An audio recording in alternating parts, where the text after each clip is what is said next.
4 more examples. Number 6, x squared plus 10x plus 16 equals 0. Solved by factoring. Same as before, it's a trinomial. Right, so remember the factoring process. Greatest common factor, this one doesn't have one. Can't be the difference of squares, there's 3 terms. This is a trinomial, leading term x squared. So I factor it like that, right? It's going to be the product of 2 binomials.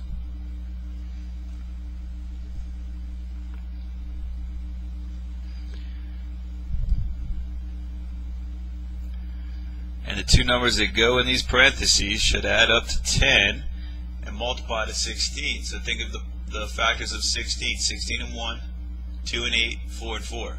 It's got to be 2 and 8, right? Everything's positive in this one, makes it easy. X plus 2, x plus 8. Okay, so that's the factoring part. And then from here we have to set each to 0 just like before. And solve.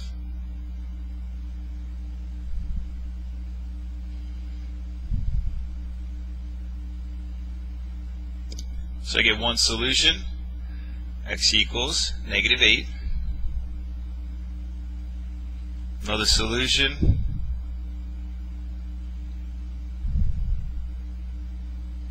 x equals -2. Easy stuff, right?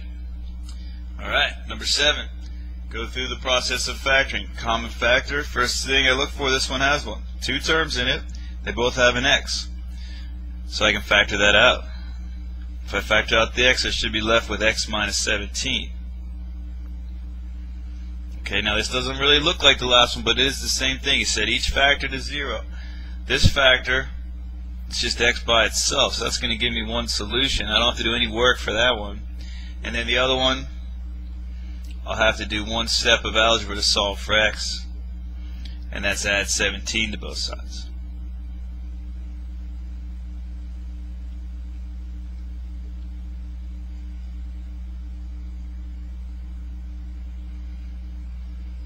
So I get my 2 answers, 17 and 0. Okay, 8 and 9 are a little bit different. There's no equals 0 in them, right? So we have to do some algebra first before we factor, so it does say equals 0. So think about that. What I'm going to do here is subtract this x over and subtract 20 over. Okay, from both sides. So I got to go minus x over here and minus 20 over here. Do it all at once. Hope that's not too confusing.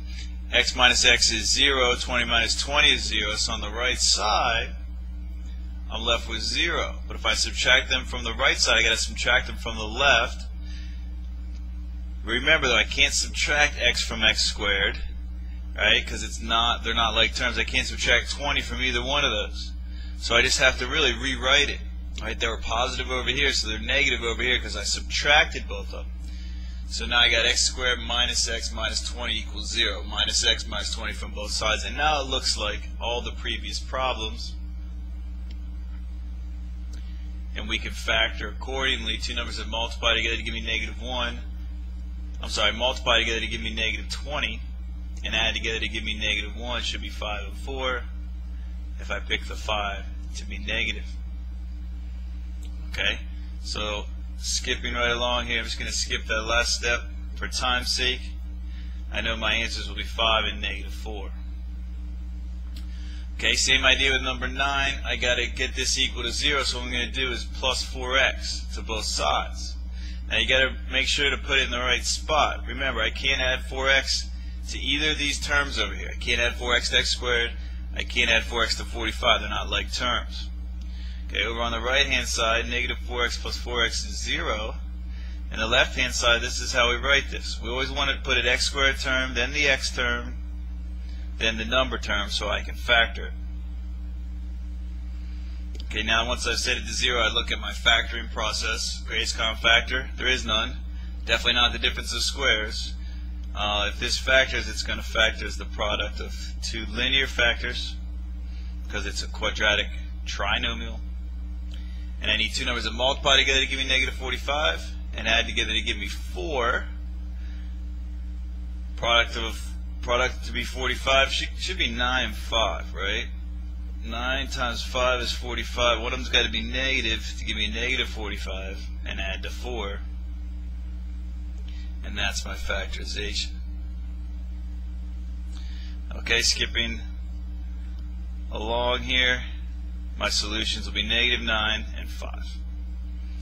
Okay, so we're going to need some practice. Most of the work really from this is factoring. Once you factored, you just set each factor to 0. That shouldn't be too hard for you. Okay, so a lot of practice. Do some problems in your textbook. Some